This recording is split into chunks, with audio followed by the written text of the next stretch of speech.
It's your girl Shells. And it's Alicia. And guys, as you can see, Miss Ash is not with us today, but she will be back. We are joined by lovely guests, and I like to let people introduce themselves. So we're going to hand straight over to the guys on my right. My name is Jay. My name is Shaun. I'm a campaigner for Equal Star. Men's activism, boys' activism, women's activism, and mums too, to maintain the balance, hence the name. Equal. I come here to talk to you today about parenting. Love that. Lovely. You guys are giving me, tell us, I don't know, a fun fact about yourself. Yeah. No, just a little icebreaker, fun fact about yourself. Well, I used to play some professional football, and I'm a published author, so yeah. Okay. The only fun fact I can think of is I'm a father of 3. That's fun enough. That's fun. Do you know what, actually? I was reading something or watching something, actually, and what they were saying was that children prefer their dads. The reason why they prefer their dads is because men or fathers are more playful than their mothers. 100%. So it brings out, when the child and father interaction is going on, it brings out that whole play element. Remember, their whole lives is about imagination and doing all of that stuff. And I just found it really astounding because mums will sit there and be like, yeah, my child. But actually, when you're looking at like the psychology of everything and how it's actually thingy, they prefer to play with their dads. Found that really interesting. Yeah, I think because we're more boisterous and we take risks with them. Where mum said, "Oh, please don't fall over and don't lick up your head." Yeah. We say, "Oh, come on, come out and play football. Come on, throw them up in the air." Yeah. But sometimes, if a child's hefty, you can't really catch them. Yeah, cool. My kids were chunks. Yeah, my one's still a chunk, so she's not fat. Yeah, but she's disclaimer. Solid. Yeah, Take up a lot of energy. Yeah. So if I was to do that, it's happening one time, and I can't remember. I don't think I could even. And they're gonna repeat it, say, "Mummy, again." And then your arms like, it's called how. How am I doing it? I've seen certain mums do that though. They're strong. My mum was playful with us with the play fighting anyway, not with the sports, but the play fighting when we was under 10. So I think it depends on how you brought up or where you're from. A lot of people, was that from a study or a news report when you saw that? It was a study. And this one was actually talking about it. I didn't when you're just scrolling and she done like a thing, and I was like, wow, that's really, I didn't go and do further research on it, but I just thought it was really interesting. My childhood was like that though. My dad was the one who'll play all types of games. Yeah. And rough and tumble. Yeah. Made me quite a rough girl because it was like, come on, you got to learn how to punch and... Punch fight. Yeah. Sports as well. Winter sports, try to get them active, do things. Yeah. It's true. But interesting stuff. Also go. No, go on. No, with my dad, he was a sportsman and that. And obviously as I got older with the ladies thing, and obviously football, and we supported the same team. Obviously I gravitated towards him. But when I was younger, I was mummy. Under 10 is mummy. Because she was there most of the time. Yeah. He was always out and she would be at home when I come from school, iron my clothes, teach me how to count, how to add up, how to tell time on clock. So until I got to adolescence, it was my mother. Okay. So I reckon it depends. Your mummy's boy then? Nah, I'll say dad. No, I say dad. Nah, just dad. say it. Yeah, original mummy's boy. And it's fine. You can be original mummy's boy. Yeah, because it really sounds like it. Yeah, but it sounds like it. It's giving it. The mum thing, you want to do, as you get older, well, for me as a boy child, I wanted to defend her from, incidences and things out on the street. But in terms of wanting to socialise and getting on, me and my dad had more in common, especially as I got older. And then I saw the dynamics when I said, Dad, I hope you ain't doing that to my mum when I was growing up. They'd be like, oh, what do you mean? We are talking about. When you was older, you were fine out. So when I started dabbling in certain things, I said, yeah, I see what my dad's coming from. So I was less judgmental of him and more understanding. But I think that's what you have. If you have a dynamic where, because my parents are still married. So if you're in the home with them all the time and you grow up with them after the amount of years I was with them, you learn to appreciate if you have a reasonable mind, that is. If you have a character that said, you know what, mum's done wrong there, dad's done wrong there, but they've made it work somehow. And you can't be too judgmental, especially when you start having your own experience of interpersonal relationships.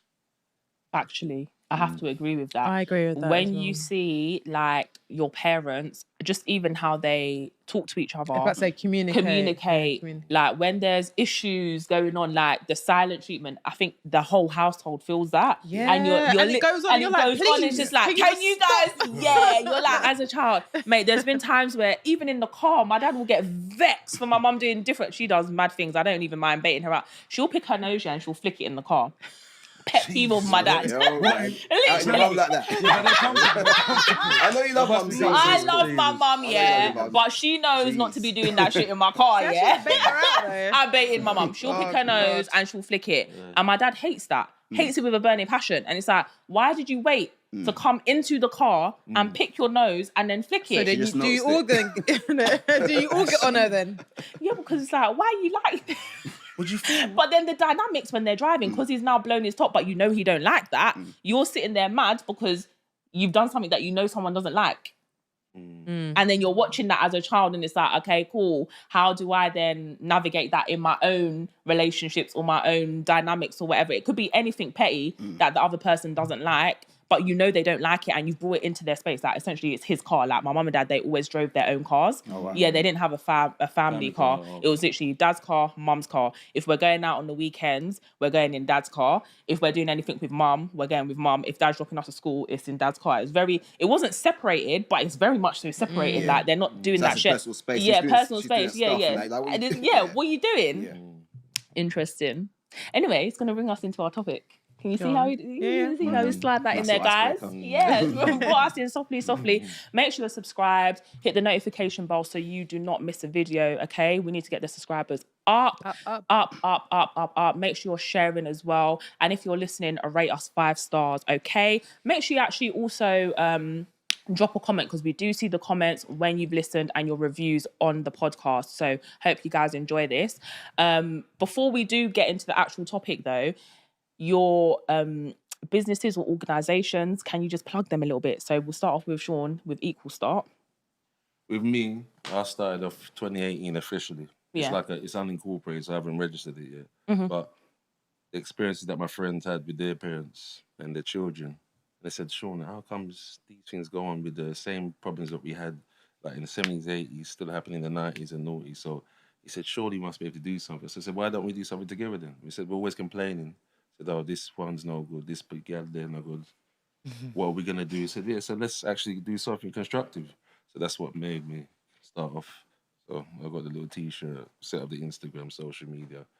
I started to go to some of them meetings at Westminster, the Men and Boys All Parliamentary Group, and the one for fathers as well. So from there, you start meeting with people. Said, oh, what are you doing? What are you attempting to do? I said, well, I want a better balance between men and women in terms of family law. I said, oh, well, why don't you do frontline service work? I said, no, I've done a bit of that as a younger man with like support work and things like that. But I said, look, it's just like putting Band-Aid over a gushing wound. I said, I don't want to do that. I want to go to the root of the problem and the causes. I said, if we eliminate those, then everyone will be better off. But then navigating that space, I realised some people have an agenda. Some people want to promote what they're promoting. Some people are just climbers, ambitious. They're career climbers, so they don't really have that personal connection to make things happen. That's why we're in the position we are today. With this VAWG stuff, men is no good. Women, we must elevate them because they mistreated more, they're abused more. I said, my goodness, we got to give people the truth if we're going to change things. And then people take accountability for their wrongdoing. Women and men take accountability for wrongdoing, and then we try to find where we do get along and connect and make a better world. But they're like, well, Shaun, we have, finances. We're not sure about those studies that you do there. Advocacy research. They said, these are peer-reviewed. What are you talking about? And I've had a lot of problems with that. Hence me online when I'm in your comments and said, no, this is for free. This is wrong. Oh, yeah, that's right. We need to do better. I love that. I'm telling you, Shaun, this guy will come and give you a comment and he will tell you about yourself in the comments. Make sure you look out for him.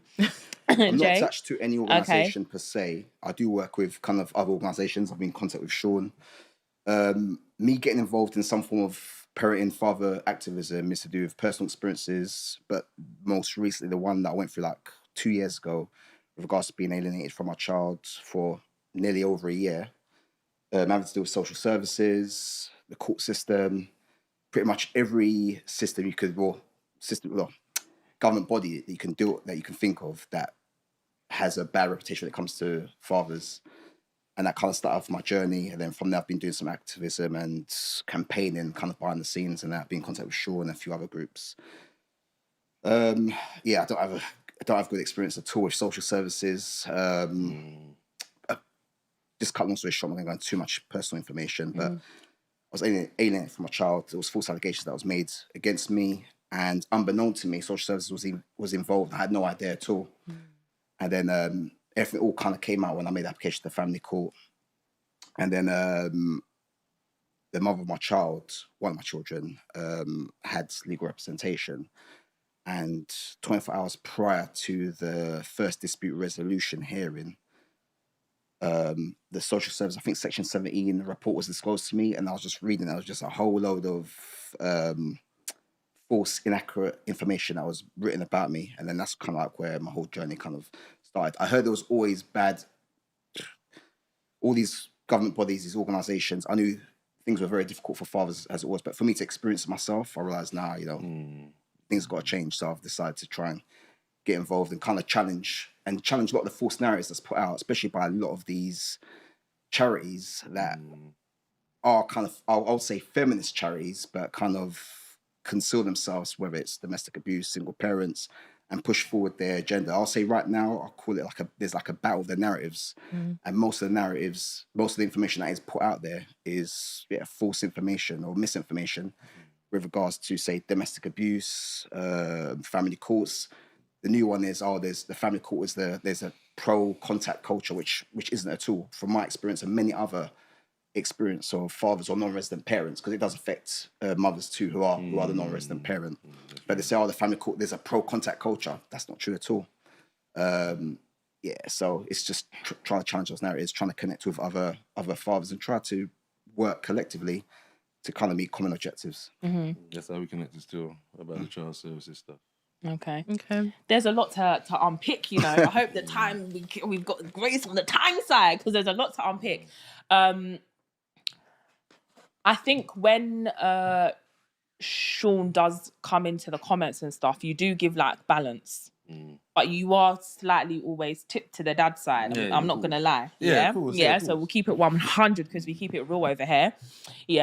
So I want you guys to just explain to us what you think or feel are the main challenges in terms of the dynamics between just parents. I'm not even going to talk about co-parenting because that's a whole nother genre. Like, just in terms of parenting, what are the challenges for the sexes, men, women? In terms of the children in one-to-one. Well, if we're looking at the children, if we're looking at it from the dynamic perspective, like, what is the challenges for a family, let's say a family of even one, and you've got a father and you've got a mother living in the same household, what would the challenges be? What could that possibly look like in today's society? I was going to say probably education, dealing with, say, issues with, I don't know, with regards to behaviour, labelling, how the teachers may interact with your child. I'm talking, you said two-parent household. I'll say education. The reason why I can't elaborate too much on it is it's not something I've really experienced too tough. But I do know in terms of, say, where a child might have been expelled, suspended, excluded from school, if that child been treated fairly, or if they've gone through that whole process, if they've compared to their peers, So I'll say that's one of the major challenges parents would face with regards to a child. I mean, I'm sure there's others. What about the different views that each parent may hold in regards to education, full stop? Because some people think education is very important and you need tuition. I'm of a generation that we had Saturday school. And I think it was quite a good idea, but at the time I didn't like it. But I'm like, bring Saturday school back, because actually it was good for the community, and it was a way to make sure where those discrimination was taking place in the education system with Black children, that we as a community were saying, actually, we can buffer that. We shouldn't have to, but we can if need be. But my point was, sometimes I think parents can have challenges about the value of education. Yeah. Mum may see it one way, dad may see it another way. So I get what you mean. I was thinking that's outside, not eternally. But yeah. I'll even go as far as dieting as well, in terms of food, religious values. One parent might want the child to be brought up in the church. The other parent might not believe in the church. The reason why I say diet, because, for example, I don't eat pork. Another parent might eat pork. They want to give the child pork, and that could cause I've seen it before with a relative of mine. Education. I thought you were going to talk about additives and stuff, and just, like sweets, all of that. Chocolate. Sweets is definitely one. But cheese, dairy. I'm guessing. No. It sounds petty, but I'm telling you, argue about these things. Veganism. One parent might diet. One parent might decide to go vegan. Another parent not eat meat. The other parent might want to eat meat and say, listen, our child needs more lots of protein. Not to say there isn't no protein in vegan food, but then you got to kind of question the type of ingredients and what's in there, and what's more what we've been having throughout the years for the past decades. So what I'm trying to get is to kind of come off meat suddenly. It's not mad. Something. I'll say it's mad. It's mad, but it don't make sense. I'll say it's more. You're gonna find more of a challenge to kind of get more nutrition in vegan food, especially for a child, compared to versus an adult. So to kind of like I don't want to say impose, but to have that kind of debate, that issue, that dispute with regards to dieting, that's definitely a big challenge, 100%. Especially if, like, say for example, you and your partner were both meat eaters, then all of a sudden they change. All of a sudden they watch the video, they're influenced by something, and said, right, I'm going to become a vegan. I think our child should been there. Adapt this.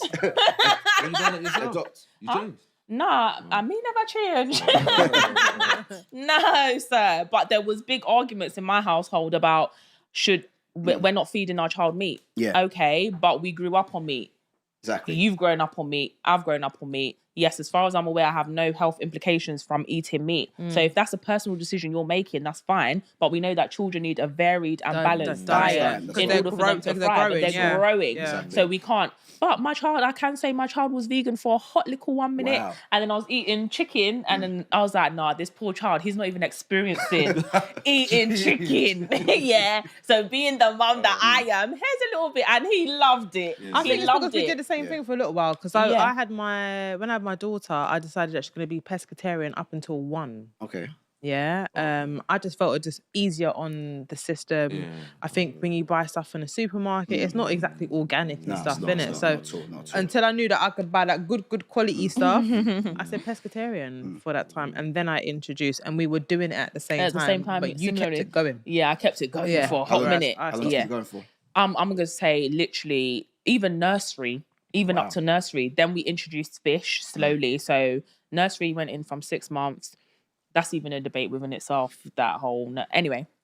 And then, I will say up to age 2. And then it was like, I was like, no, you're taking a piss now. Like, how can you be eating chicken in your household?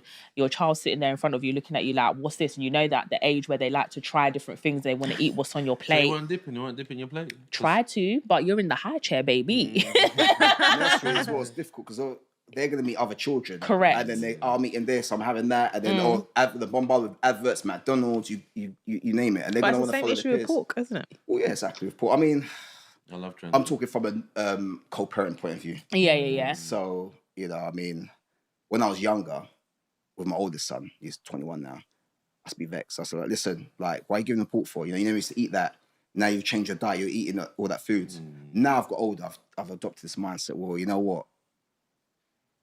You've got to let go of things you can't control. So with my other child who now eats that, I'm just like, you know what? At the end of the day, I don't have no place to kind of say, I'd rather him not eat pork, but you know what? It is what it is. He's going to follow his mum's diet. I know his mum kind of eats healthily. She reduces sugar and that, so it's not going to kill him. And then I grew up eating that. It's only when I got older I decided, right, I made a conscious decision. I'm no longer going to eat that. It's not going to kill him. I think it's cultural socialization, though. That's the biggest challenge. Say that again? Cultural socialization. I was going to mention that, They come out, teachers at school tell them, oh, well, you got to behave this way, hitting, things like that. I said, look, I don't send my children to school to be bullied. So I found them kind of things there. Oh, so like the then saying that's of it. like if someone hits you, Go hit tell them the back. teacher. Well, not that. It's hit them back 10 times harder. That's a challenge. That was the thing, isn't it? Definitely a challenge. But now it is, you have to go and tell the teacher. Yeah, I know. But then it's like, but give them a dig quickly. Yeah, no, I've been saying to my son, if anyone touches you, you put your hands back on them. Especially if they touch you first, don't ever put your hands on someone first. Yes. But if they touch you, touch them and go run. Yeah, and then go run. Go tell them after. How do you find that with the teachers though? Because I've noticed some of them under the choir, they tell me, well, personally, I would agree with it, but it's because of their policy. That's their policy, right? They don't know that I've told him this. It's only if he says, "Oh well, my mummy told me to hit them back." That's when it will now become a problem. And kids do that. Correct, they do that. They do it to justify what another adult did it, so it exempts me from not punishing me. Correct. I'm just but he will actually. My son, he's very well, I don't know what the word is, but he will say to me, "No, mummy, you're not allowed to do that. You're supposed to go and tell the teacher." Yeah. So I'm like, okay, but my son's not no dodo. So what I'm not gonna have is someone bullying you. No. Yeah. And I got something, I don't mind sharing this. The other day, school's calling me up. I'm thinking, why are they calling me up? Another child strangled my child. And I was like, when I heard the word strangled, I was ready to go with my hooves and march down there. But I meant, okay, they look. I was like, how old was the child who strangled a reception child? Because you're not giving me any key information here. If it's a year 6 child strangling a reception child, I'm going to go and have words with that parent. And we're going to rock it out in the playground. That's a problem. But she was like, oh, they were in year 1 or year 2. I said, okay, cool. So when I spoke to my son, I said, okay, what happened? He was like, oh yeah, he was in year 2. He just like put his hands around my neck and it did hurt. He had an angry face. He's still young in at reception. Had an angry face. I said, so what did you do to him? And then he was like, oh, he was asking for money. And I was like, why was he asking you for money? The story was just getting more wild as far as we were talking. And he was like, yeah, he was asking for money. I was like, was it pretend money? Was it real money? Like, what kind of money are you guys talking about? So I'm just talking to him. And I said to him, obviously, if anyone puts their hands on you, you push them. You do something to get back. His dad's view was like, don't ever put your hands on anyone first.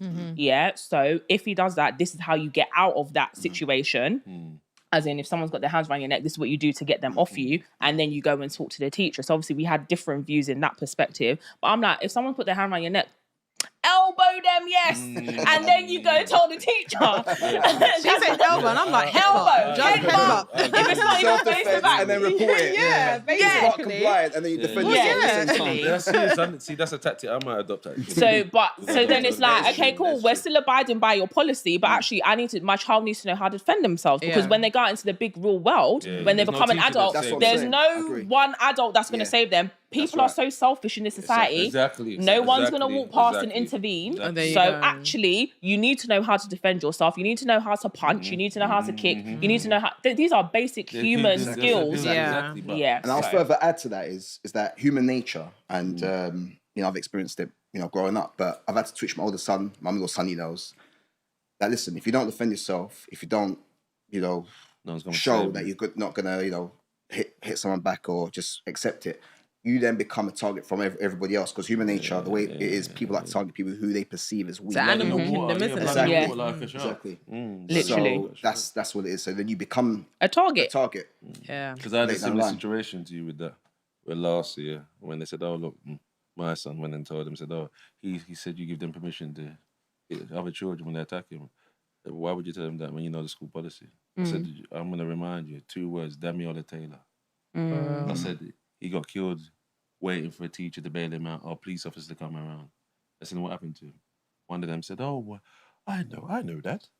That was in Lambeth, was it? I said, no, it was in Southwark, actually. So you forgot. Did you say that? Did you say that calmly as well? He did. Obviously, because they were looking to hide it, but oh Lord, obviously the teacher's Caucasian, so they're thinking, oh, he's coming here and thinking, where's the mother? So yeah, you had to go through all that. But I tell him, listen, like you, I don't send you to school to be bullied. Do you understand? Correct. I want to add something you said further to that, because that's another issue we face in the black community. Going back to the question about what are the challenges parents will have raising a child. I think, again, dealing with the system, the school, social services, but just say the education system, they won't understand the challenges that we face growing up, especially in the city areas. So like I just said, if you don't defend yourself, don't get me wrong, it's a human nature thing, it pervades all different races, but within our community itself, it's... Yeah, you say that though, but a lot of them, they're especially the ones that did the research, you know, they try to stigmatize, oh, well, you know, if you're from the African background, you're more predisposed to street crimes, you know, knife attacks and things like that. So I said, look, how is that possible when we were a minority in the population? That's just propaganda. Yeah, of course. So you still get that. You still get that. They manipulate against statistics. Yeah, because they want, to a degree, it's like they want us to be feared and for people to be fearful. Yeah. So therefore it justifies their reaction when they overreact or when their reaction is disproportionate to whatever they're doing and saying.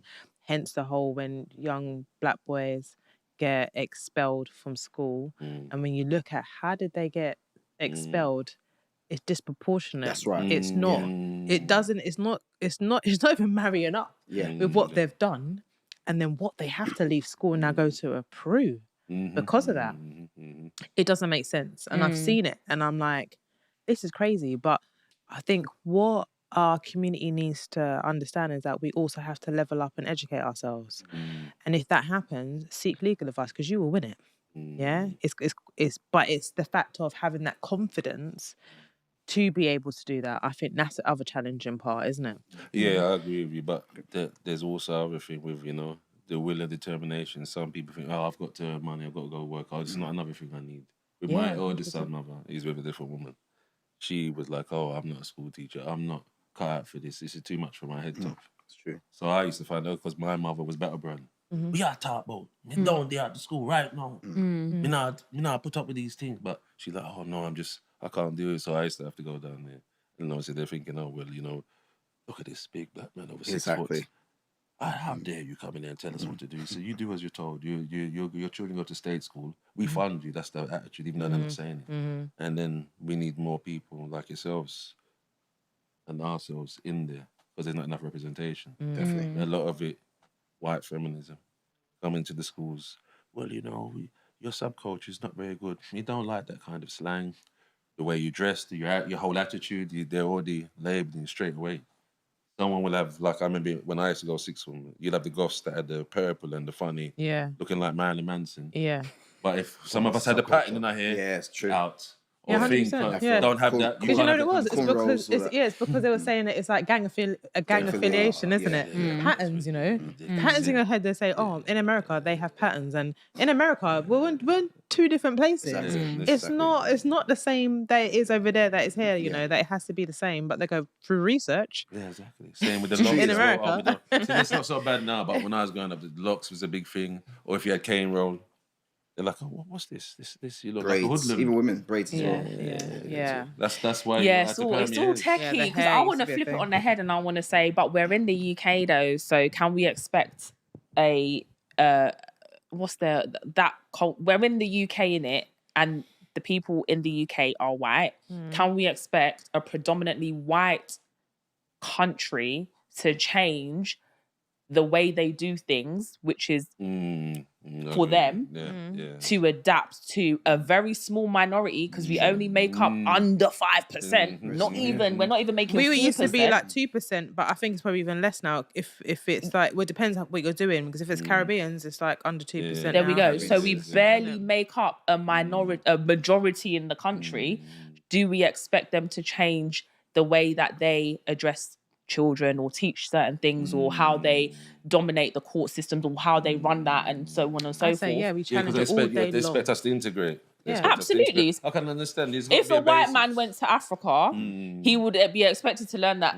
Okay, let me not even say Africa because Africa's a continent. If he went to East Africa, and he had to live there and survive, do you not think he'd have to learn the language? Do you not know he would have to learn the customs and the traditions? He'd have to adapt 10 times in order for him to fit in. But we do all of that. This thing is based on the fact of a stereotype. This thing is based on the fact of what social media want to portray of us. Let's not get it twisted. I will never fall down. I will never, I'm telling you this loud, I would never let my children think that they have to in any type of way. I live in the sticks, I suppose you can class it. I have done since I was 9. I remember the big difference. I remember living in good old Manor Park, right? You sure that's the sticks? Yeah. Manor Park wasn't, this is my point, right? And then going to moving in Essex and then being the only black person on the high road. That was a shock within itself. But one thing it taught me personally is that I was very proud of who I am. I was grateful that my dad was a person that he is, that made sure that I knew about my blackness and what it meant and the things that he had to endure and go through and the Million Man March and the stuff that he done. That made me feel like I would always be proud of being a black woman or a black person per se, full stop. So then when I had children, I'm not falling down to the masses. I don't need to. We don't need to. My child don't need to have that image or thought in their head because actually there should be equality. Yeah. So why should I bow down to you and think that I need to accept because I live in Great Britain? Remember, Great Britain, what they said, it was the unionship of all these different people from Great Scottish, Britain. Irish. So no, I will not. Yeah? I ain't I'm telling you, I'm not bound down to Jack. The fact that we speak English and we live That's in enough, Europe, isn't it? Exactly. We're more than assimilated. I hear it, guys. I'm just flipping it on the head, you know, because some people and say, and you flipped it back. Okay, let's move into the other bit of the topic, because I know this is hot on Sean's head. I'm coming for you, Sean. Men and women. Women and men. Yeah. We need each other, you know. Yeah, of course. No, and you know why I start off by saying that? We need each other because society, the world, the universe, I don't know what's beyond the planet Earth, but wouldn't function without the yin and the yang. Yeah, so, like, why is it so difficult? Because even from hearing Jay's experience about, like, going to court, not knowing the narrative, and that's a whole nother conversation about social services failing fathers. That's just a whole different topic within itself. But, like, what are the differences, the stark differences that are causing this kind of friction, the conversations that we're having online? I think it's like you be scrolling on Instagram, scrolling on TikTok. Every conversation is about what a man should do, what a woman should do. And I feel like everyone's so confused at the moment about what their roles are, where they stand and they fit in society. I think there's, and I said it in one of our last episodes, there's two strands of what's going on in a woman's movement or for women at the moment, where you've got women who are saying like, be free, do what you want to do, sleep with however many men you want to sleep with. Yeah. And then in the other breath, you've still got the women who are trying to hold on to traditional values. And then some people will say they're pick-me's or whatever may be. So what are your views on that? How can... I'll get on to the next question after. Yeah. What do you think? What do you think? It's fair. That's terrible, though. I don't think people should be saying women are pick-me's when they're being reasonable. Because I find a lot of them, they're not bound and scraping to know men. They're just saying, "Oh, have you thought about this?" And then they're instantly demonized because like they're being pushed out, like they're basically sellouts. See, like how we get with Marco, he said, "Oh, you know, if you like Kemi Badenoch or you like Tony Sewell," they said, "Oh, well, basically you're a sellout." That's what they try to do. They try to categorize, and it's all it is the divisive thing. Yeah, divide and conquer. It's a colonial tactic. And then I said, the master speak in your ear and you're talking like that. So think about it. How can there be a woman with traditional values be a pick-me?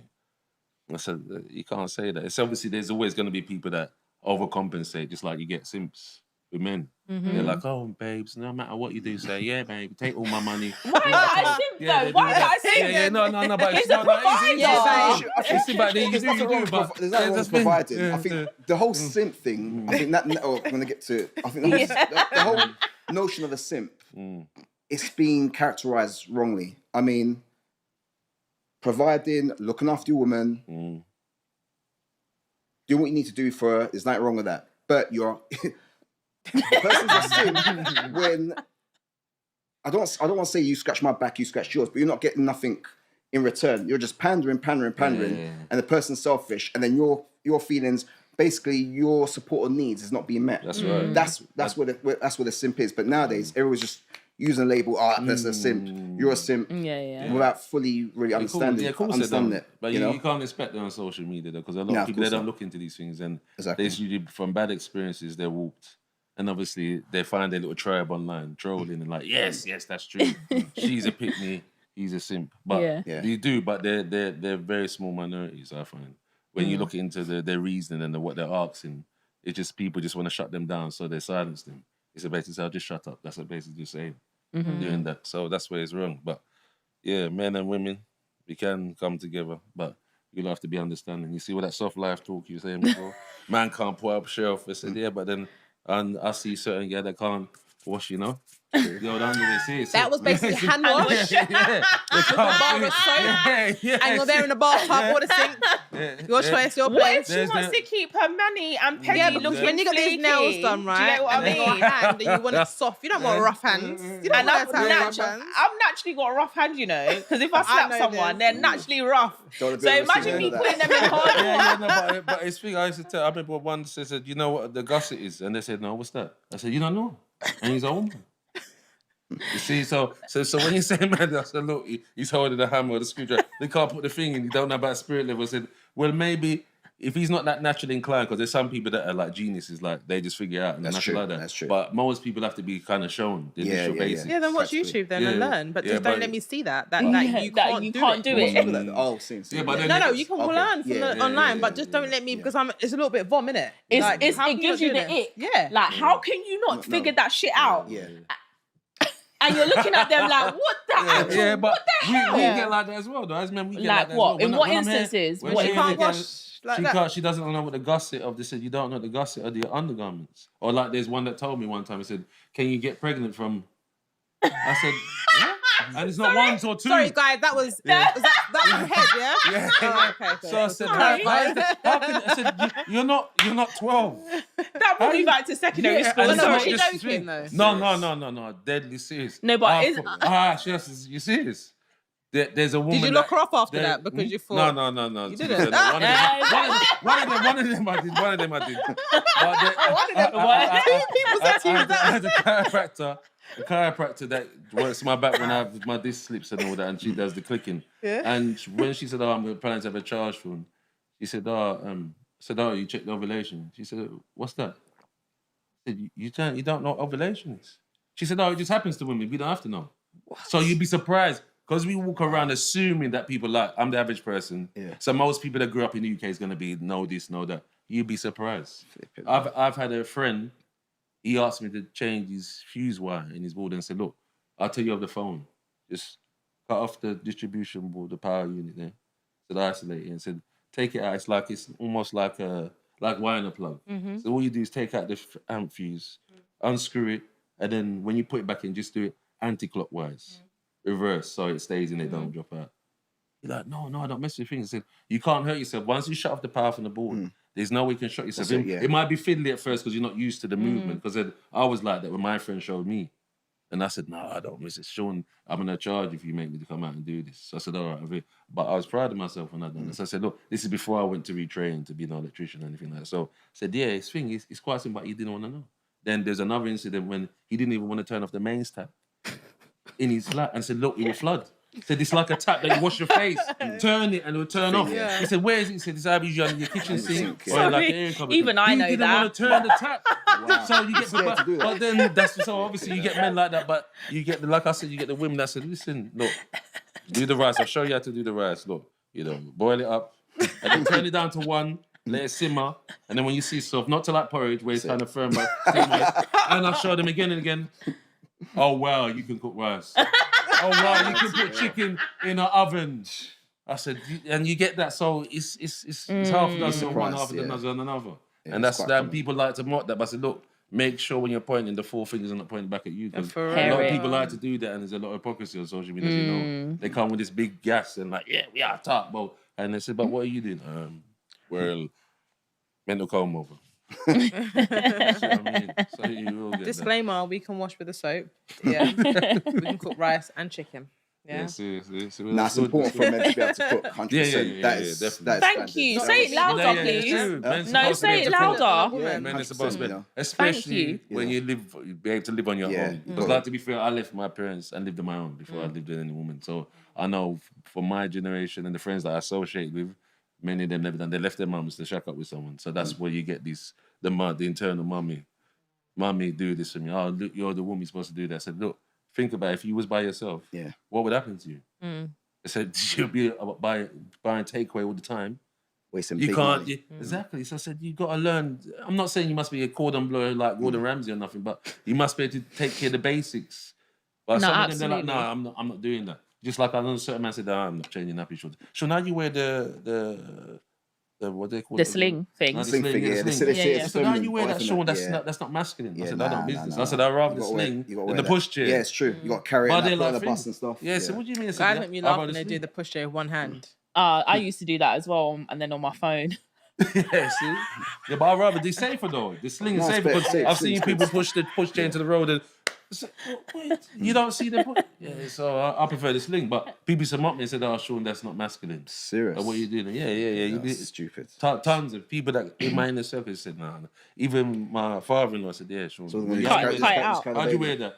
Yes, I said, yeah, I prefer it to the pushchair. Yeah. It's just easy to maneuver, innit? It's logistics and stuff like that. It's comfy as well for the baby as well. That skin to skin, that soft contact. What do you guys think about like men being emasculated or fathers even being emasculated? Yeah, that does happen. Fathers are emasculated. I'll say even from co-parenting, if you're a non-resident parent, because the default position is mothers with care. If you don't have a great co-parenting relationship and you can't get additional days, nights, time with your child, then from the other parent is you know, there's always going to be one person that's going to be in control of the situation when it comes to co-parenting. But at the same time, if you can't get contact with your child or the other parent can't agree, then you're always at your other parent's mercy. I know loads of fathers or non-resident parents, I'm trying to use the term interchangeably because it does happen to mothers as well. But I'm talking about emasculation, where they're like, oh, you know, I've asked if I can have the child on this time or this weekend or have it set. And she's like, no, but then when she wants to go work or go out to a party or whatever, she expects me. Yeah, exactly. So not convenient for you.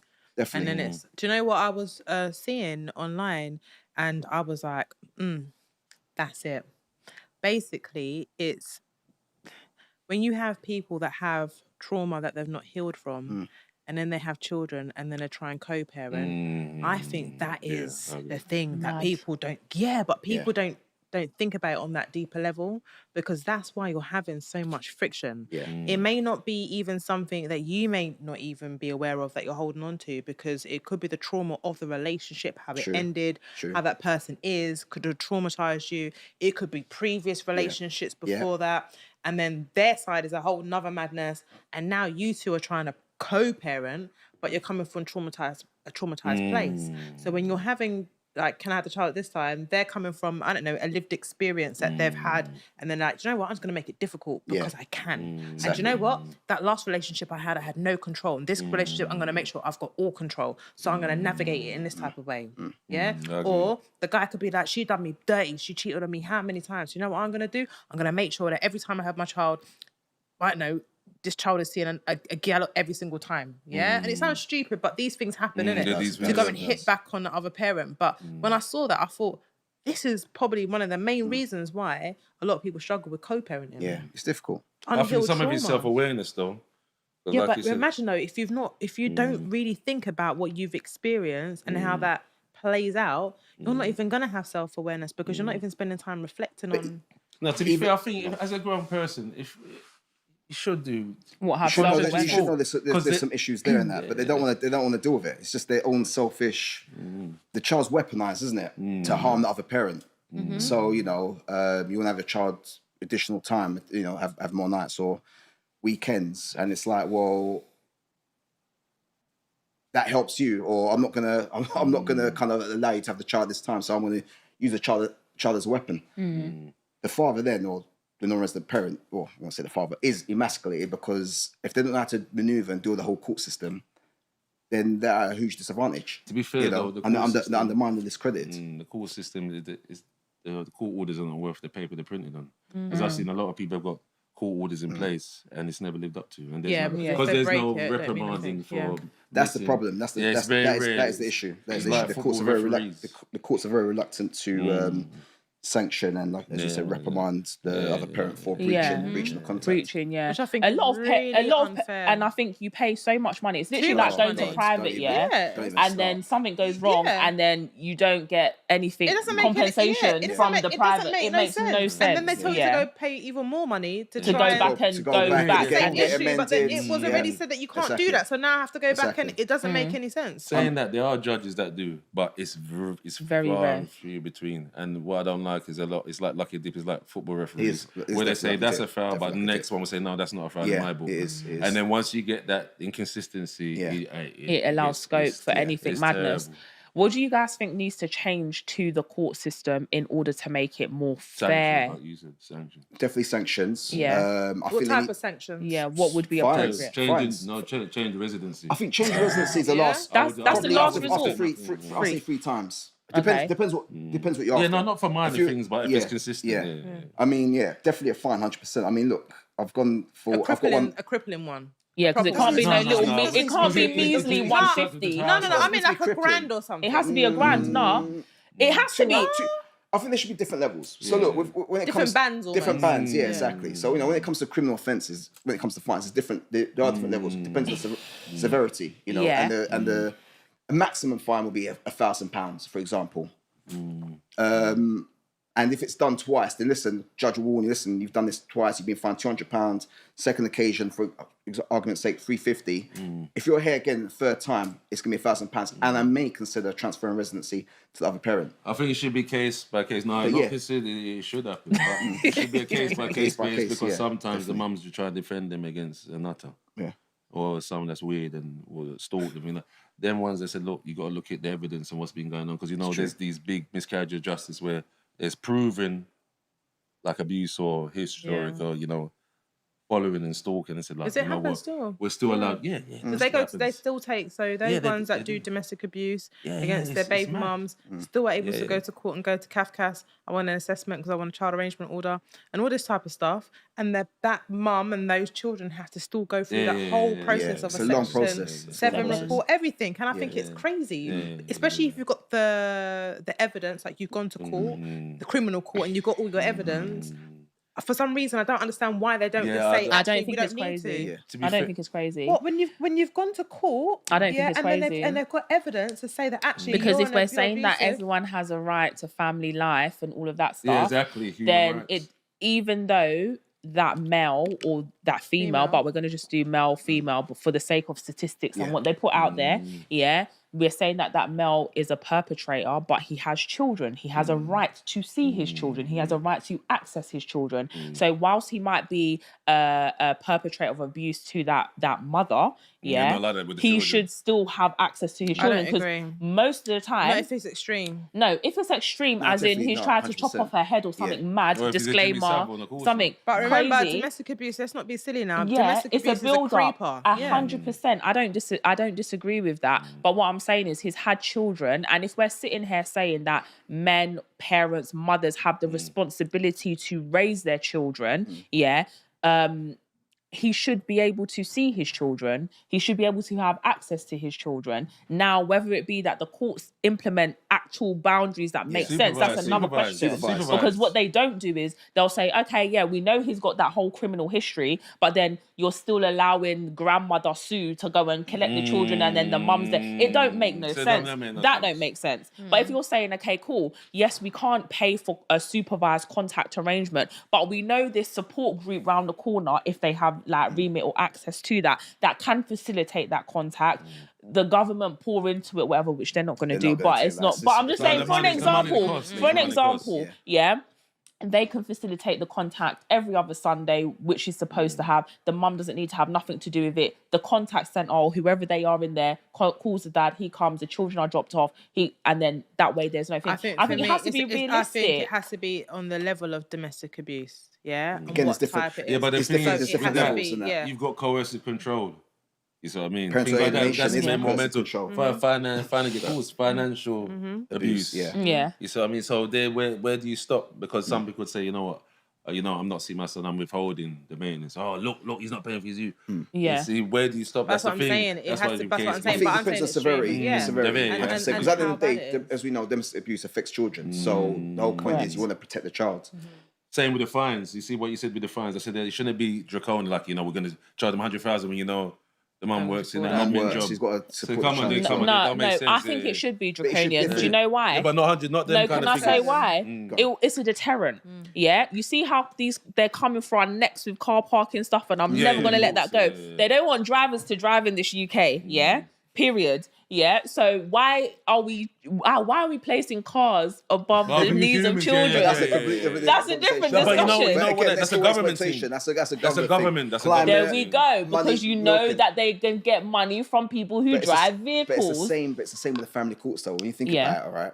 One, again, I was talking to you about these feminist groups, these charities that. There are charities that claim to be domestic abuse charities, but they really got their own ideology.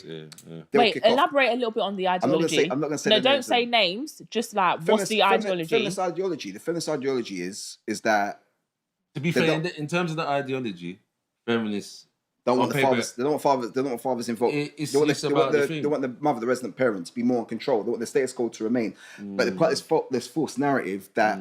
Non-resident parents are still coerced and controlling. They abuse the other parent through the court and through mates. I'm not saying none of that does happen. But for the common man, me and you, I can't. How much? $232 to go to the family court. Do you think I've got £232? I pay £250. And then I've also got to pay for what's it called? No, I do. Your maintenance. I could do my not maintenance. Well, that's separate. Mediation. No, about mediation. Okay. You got to pay mediation first before you go to the family court. Yeah. So to be fair, I swerved that. What I done when I went. You guys are making me laugh. You know. I know there's a way around it, but they put in a new practice, a new thing in where you have to kind of show the court. Why you demonstrate that why you but that's what I done.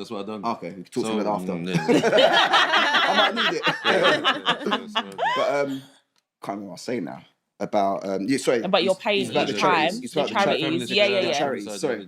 Yeah. So, all right. Yeah. So in terms of fining the mothers or resident parents for not complying with the court order, the reason why they won't do that is.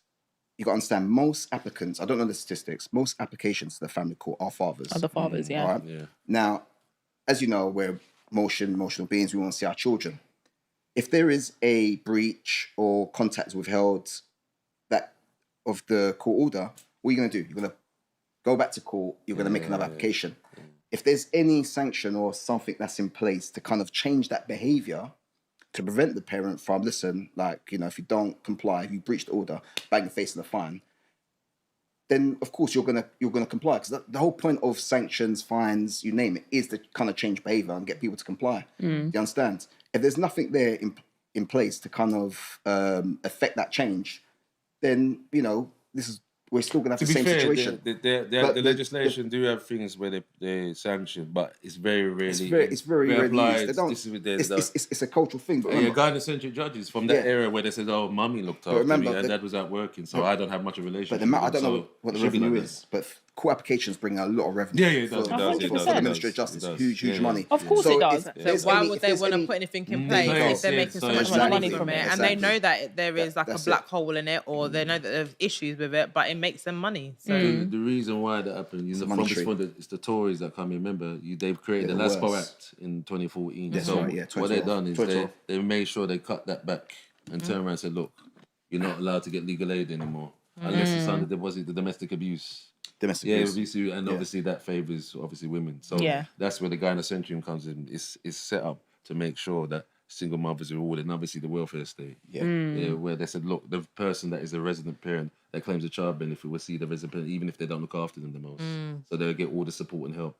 And obviously men don't just say, no, I'm gonna go out and work, I'm not doing all that. Remember, he was asking about the emasculation. If you can't even have basic decent contact with your child and then able to influence your child or kind of parent your child due to lack of contact, then again that's another way of being emasculated, because 100%. You've got the state, the system that's kind of supporting the resident parent with regards to, say, if they make a false allegation of domestic abuse, they're getting legal aid, they're getting legal representation. Obviously, I'm don't get me wrong, I'm not saying that maintenance is gonna change their life, but if they're getting maintenance and they're getting support as well as working, then you're having to cover that.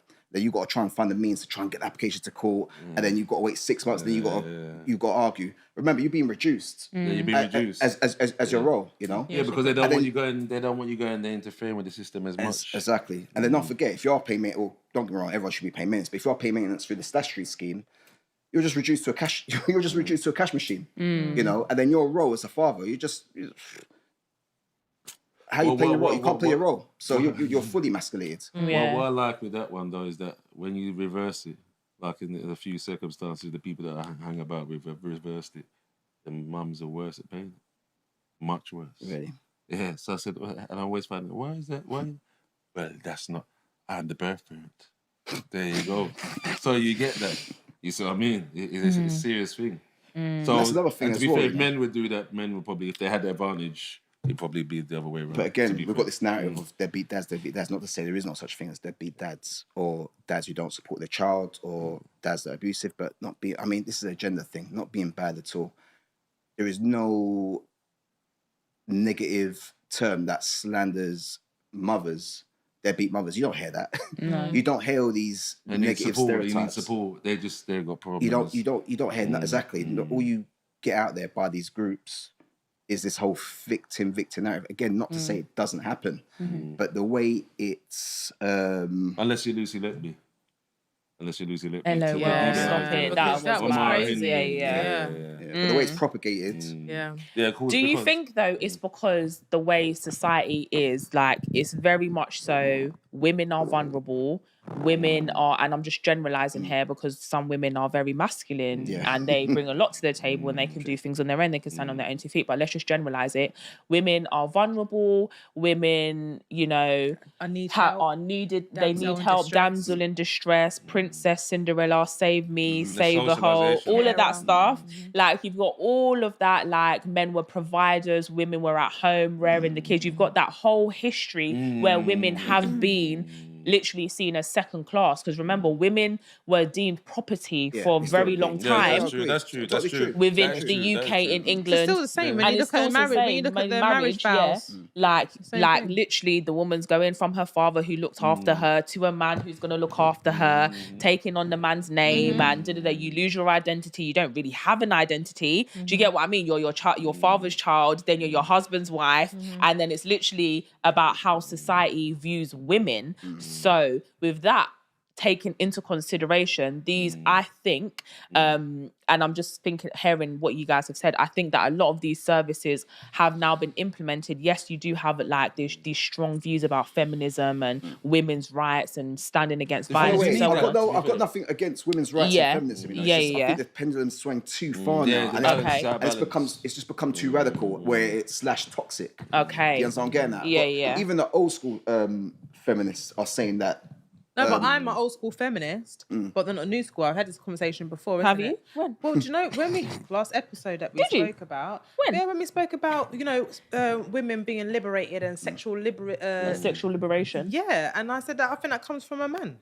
Yeah, he does. Yeah, because they can get easy front like that. Easy front. No, but to be fair, though, without women like that, there'd be a lot more killing. I'm telling you, her value goes down. But if we never had women like that, there'd be a lot more killing. Trust me. You think so? Violence, yeah. Because men need to release, innit? Before I start to get regular content. What about FIFA? No. Well, maybe obviously I'm not meant to do that though. It's not the same. But yeah, cool, that's where the incel thing comes in. That is the issue. But when I was a teenager and I was revving and my engine was stuck in neutral, and I used to be hot-headed and want to fight all the time, and then when I got my little nice, girlfriend said, I realised it regulated me.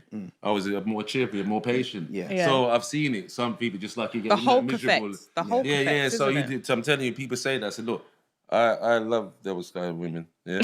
But when it comes to the legitimacy and obviously moving on relationship-wise, that's when you think, well, I don't want to come down to my children. He's just brought on something. So that's why I worry. So you love them type of women. When I was coming up, of course. When I was coming up, I like that. Are you going to wife them? Are you going to wife her? No. Why the fuck no? Why I don't believe in that type of feminism. But I'm not, that's me. That's not all men. I've seen it. But a lot of men are like that. Let's not get it twisted. A lot of man boss, but under the quiet. I've seen a few men that when we used to go to school, like early years of college, I never put up with that. I said, 10, 15 years later, huh? What's that? I'm telling you, the merry-go-round. One of my good friends got married. He had 3 of his mistresses in there. Yeah, the one that he married, he loved her for school, but she's a serious campaigner. I said, why would you go and think? He said, I liked her at school as well, but why would you go and marry that? knowing Serious that campaigner. Tom, Dick, and Harry, in the meantime, since we left school, has been dealing with that, and it's well known on the Iron Apple trips and he was campaigning. So I would not think. So I did really like her for years.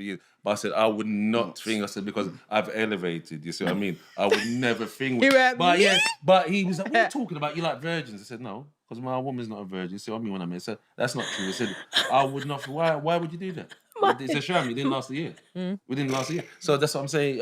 Some men they do that. They do that. Some men they're thinking the wrong. They're thinking the hotness and like that, passion and carrying on. That's why they said, I don't mind that because that will keep me going. Where some men are like, oh no, Lord, they're having flashbacks. They're doing the best man and like, oh please, no. That's why. So you'll always get men that will do that. Just like you get women that like men that have. They say, well, look, he's got how much pitney have. I said, yeah, but you wanted him. What do you think he's going to be the one to tame him, to elevate? He said, I'm the special one. You get that all the time. It's true.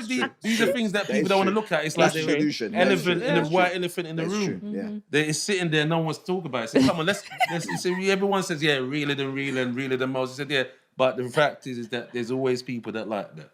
Yeah, so no matter how you might be this or like, oh, you know what, you've had too much partners, I'm not into it. Someone will take it up. Yeah, of course. You know what I mean? So there's someone for everybody, basically. That's what you're saying. Those women will never be out of demand. Yeah, they're never. Of course there will always someone willing to rush. Marrying. But this is. But come on, marrying. Look at Drake. Would you get married to her? No, you got a child with her, but you ain't. Wait, hold on. That's a bigger commitment to me.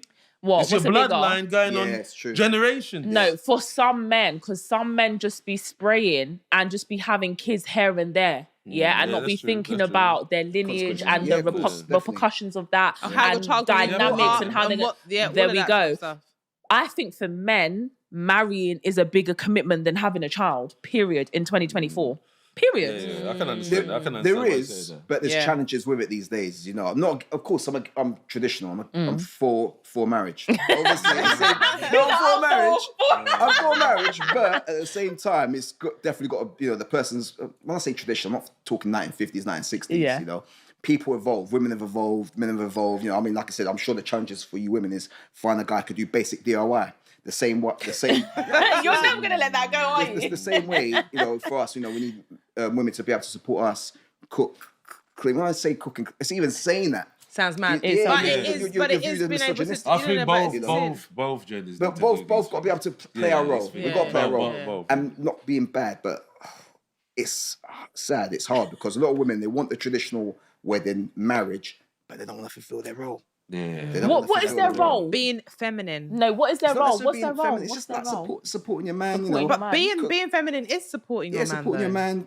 Cook. All I hear is, I'm going to do that for you when I get a ring on the finger or when I get married. I mean, like you're going to just change up the light switch like that. I mean, it doesn't work that way. To be fair, I've seen some people. You see, like I said, in general it may not work, but I've seen some people that turn around and they do those kind of things once they get that commitment where they think, you're not just using me and throwing me away. Yeah, I've seen that. I don't mind if it's things that's done in phases where, because obviously I don't expect women. Look, everything's risk now. Yeah. Just to kind of throw themselves out there and just give themselves and do X, Y, Z, only to be played later on and they feel like a mug. And then the next guys, obviously, they're going to be a bit more cautious and risk averse. But to get married these days is it's hugely risky. Yeah, it really is. It's very risky. Why is it risky? Sorry. It is. The way the society is developed, the cultural background with the fact, you're more than a woman, You see what I mean? Woman king and all these things. Said, yes, you can do more than men.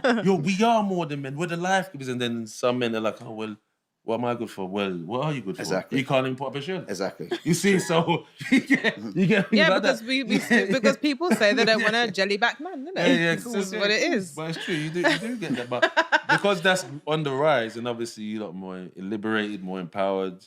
The media is full of that. People have their own wants and needs, innit? So when it comes to commitment, you just have to get to the stage of having your needs met. So don't settle for something that you're not happy with. No, totally agree. And that's the thing. Some people settle, and that's the problem, isn't it? So but I also think there has to be a compromise. So you have to. So I don't believe in settle, but I believe in a compromisation of it all. So you may not have everything, but you may have with others. And there's things that you can work on or things that you can actually accommodate for that other person can't. Because at the end of the day, a marriage is teamwork, isn't it? It's a union. Yeah. So it is teamwork, but both people have to be willing and know their position.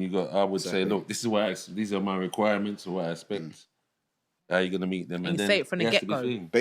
But to be fair, a lot of people are fearful of that. You see that in a relationship anyway, building up. So, obviously, if I don't see certain criteria, then it's not going to happen. But was you like that as a younger person? What's that? Was you like that as a younger? Because I know with my people, then when I would say between, I say 17 and 20, I used to play all them kind of things, promise in the world, don't deliver and that.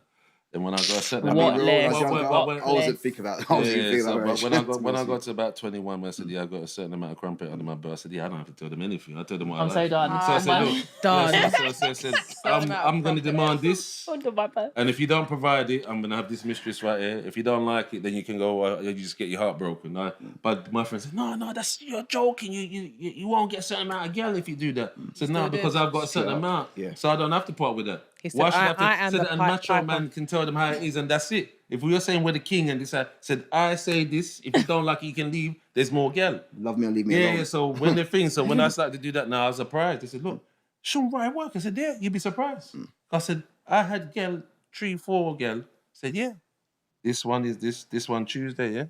You get on my nerves, I rotate, substitute. I'm not even paying attention to you at this point. So I said, but you'd be surprised because somebody said, you've been honest. I've never had that, man. No. They don't turn around like that no go on. Okay, so I was talking about it on Love Island. Why don't people... Okay, Love Island's a bit thingy because it's very microscopic and they're like whatever. But just if men were just... Why does my mic keep doing this? If men were honest from the jump, as in, I see this in you, this is what I want from you, and gave women that option... Yeah. I don't think that makes you less of a man. I just think it makes you a man who knows what he wants and what you see in that person. If you say, okay, cool, I see you. I know you like to cook. I know I like my food. Like you're gonna be my little thing that makes me my little Sunday dinner, whatever. And then whatever she wants to do it, by all means. If she doesn't want to, I think you need to give people the option. She's a dickhead, but still. I'll be my thing. I'm gonna make him food. What is this? But you say all that, but I was a Simon a lot of times as well. Yeah. So and I enjoyed this. No headache. Yeah. Capri Suns on demand. Yeah. No, not like that. But this thing, I had a couple of women that used to work in the city. One of them used to work at Lehman Brothers, was a banker. Wow. And she used to tell me, "Oh, you're not ready for serious relations." I said, "Come on, you can't think. I'm a Christian, you're Muslim." You see what I mean? Yeah. You're from Pakistan, I'm from Jamaica. It's never going to work fast. The fun and games. You gave out. I said, I can't go to your house when your parents are there. Meet your parents. When you've come to my house and met my parents and my first son. Mother says, come on, this is ridiculous. But she was like, oh, I said, no, I'm happy to be. She said, you've never been anything more than friends with benefits before the film came out. So I found that amazing. I said, what? What is that? You've never been anything more than friends. I said, yeah, now you're talking. Eric. So a lot of people, if they were thinking like that, you'd be surprised how much things you'd swerve and avoid. Eric. You'd be surprised. It's just that someone said, no, I'm not going to part with that. I said, yeah, but you will, because they said there's the different face, the same devil. I said, any man worth their salt that is, reasonable. I say 6 above 6, 6 out of 10 above 5. He said, they will always have options. They'll always have options. Sure. Just like you lot will have options as well. But as you said, the value decreases as the mileage goes up. And the man get a wind of that. There might be certain man that you really want, some simple part with it, but a certain man will be like, nah, why should I? Especially if they're going to be lifelong. Do you only ever see you again? Only ever see... No, come on. They said, Jesus, I'm standing there, my back's hunched over, full Steve coming out, hair coming out of all different kind of places. Jeez, this is what I'm married for. You ever seen Scarface? Yeah. Uh-huh. Is this what I have to pull up with this? I'm so done. It's like that. It'd be like that scene with Iberia. He said, look at this. Is this a man like... That's what happens. But they're showing you that in film, in fantasy fiction. Yeah. But in reality, that goes on every day. It's a message, yeah. Hear it. So I said, if you want the man to have your dreams and think, there's certain preparation you have to make and adorn yourself, a certain path you have to walk. Because I used to tell them regular, look how you carry on. I said, listen, are you a virgin bride? Oh, well, I said, well, there you go. Wow. Come on. If you're not going to hamstring me and say, oh, you womanize or you're carrying on or you're cheating and things. I said, but you're not a virgin bride. I said, how much man you deal with? I said, you got to look at these factors. Why would I put myself in that kind of pressure, having to break my back with responsibility, provide you with DIY and reproduction services, and then you turn around and say, oh, well, you know what? I want this here money when we mash up. Come out of the house, moving my fancy man. Oh, he's an idiot. Make sure that man is the thing, you know. Snatching money at my road. Do you know what, though? Basically, men are basically equating a woman's worth to her sexuality. That's basically what it is. No. Yeah. That's what I've gathered from there. I value the life skills. Yeah, there's some truth to that, but it's more of I think it's a primal thing. It's the same way with how women view men's value with regards to resources and what they can bring, you know, protection, security, financial support, or financial security, shall I say, you know. So I think it's more a primal nature. But as you get older, in regards to men, and you get maturer, the attractiveness is important, of course, but then you look at other things in terms of communication, understanding, again, working together. Skills. Would you say you found that when you was older though? Because from about 19, I already knew what kind of. I'm gonna be real with you. I'll be real with you now. I made some poor decisions. I found when you go into relationships where you both don't, you know, there's no connection, it doesn't work out, and that you kind of know more what you don't want than what you want. Do you understand? And more what you don't want, kind of, you know, can help you, direct you in the direction of where you need to be going. Exactly. I agree. When I get up more older, in my 30s, I would say I figured it more out. You think so? But you got your mum and dad. See, with me, that was the perfect thing. I know I've now got a mum and dad, but then sometimes you just want to step out the box, isn't it? This is the thing. Everyone wants their own life experiences. It's of true, course, you have to have that, because then you become green, and then anything can destabilize you when it doesn't go like that. I didn't expect that, because you're living in like La La Land almost. Exactly, you live in La La. Exactly, you live in La La Land. But that is the first basis, because a lot of the things that I see the dynamic. Because when I was younger, my dad said, you know, boy, you're soft. Man, I write poetry. We had to. I said, Dad, he said, this is why you're not getting a girl. Not like me anyway. So I said, yeah, so why? He said, son, treating me, keep them keen. I said, no, I'm not putting up with that. My mum showed me the marriage rules. Why is everyone making that in their house? Not when my mum was young. When she got to mid-30s, she put it up in the house, in the first house they bought. I was like, yeah, that's proper, you know. I said, son, this is why you're on your tods without a drop. So I said, He said, yeah, right. He said, these things are good, son. This would be good for older women. They value these things. But at your age, what are you doing? You're being like a granddad. So I noticed when I went to my second year, my A-level, 11th college and that, and then I fist up one boy in front of the girls, and they're like, and I had my Burberry jumper on, and like, I said, wait a minute, I'm more popular than that. So I said, I'll run with that. I said, so I see what my dad was saying. And at a certain time, I used to be like, look, I'm trying to be reasonable with you. Oh, Shaun, look, I don't like the way you're going on, you know. So I shut up. One girl told me, oh, I knew you had a twist of that fog venom. So I said, I started sniggering. I said, what? A twist of that fog venom? Donut. I said, what a donut? What? Fog venom? Yeah. So I said, what kind of... Is this a Somali girl, actually? And it was said, what kind of shit is this? And she listened to Stars P. No, but I'm probably closest to their age group, though, innit? Yeah, but I get it, though. So, disclaimers. I'm 38, 40 next year. Boy! Yeah. Big age. I thought you were about 31, 32. No, man. Older than that. But I get that from that perspective, because girls, when we're younger, at that time, that's what you want. Yeah. You want a bit of thug life. That's right. I'm not going to lie, yeah? So those things are appealing. See there, the gold tooth? Appealing. If you had an Averett jacket, appealing. If you had Moschino and the Versace and it was loud clothes, it's appealing. Yeah, see, but I didn't like it. Inwardly, I didn't like that, because even but you were wearing a Burberry. You were wearing a Burberry and you rough up someone. Yeah, but that's not my granddad bought me that, though. I didn't wear that thing. But it's really... Man's trying to be modest now. I'm a granddad boy for me. I was in a Burberry. I rough up one year. I was on the fog life. I wasn't about it.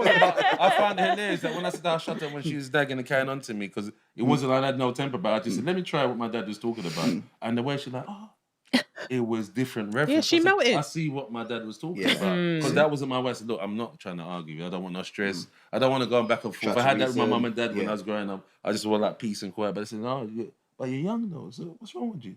I had girl tell me about, you know what? You saw letters at the post office. You know, for not fuck that enough for me. Wow. You don't smoke or nothing. I said, no. You like playing football? You read Star Wars books? I said, yeah. Oh. So I said, but it's thing. No, but I never mind that because I dealt with her and I had one of her friends as well. But I said, not while I was with her. Not while I was with her. Them kind of thing. Those kind of thing. Yeah, not while I was with her. No. And this thing, but I found you're the certified lover boy, aren't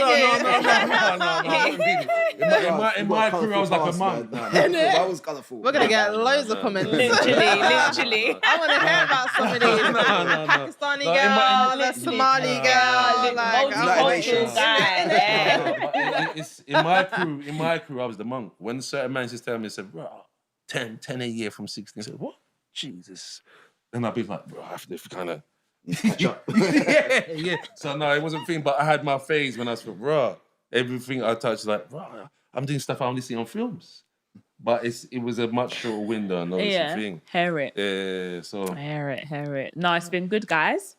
What one tip would you give for just improving communication between men and women? Because I think that it's a little bit distorted at this moment in time. I think you might be in a relationship, you see loads of things online, and you also may be co-parenting. So what kind of tips would you give for men and a tip for women in terms of communication and improving that? I'll say for men, I'll say to step back, don't be quick to react and respond. Simulate the message, take a bit of time, and then respond back. I'm talking heated discussions, conversations, arguments. For the women, I'll say try to be a little bit more empathetic when it comes to communicating with the men and try to be more understanding. I agree with that. Because that's a lot of things that undermine relationships, hypocrisy.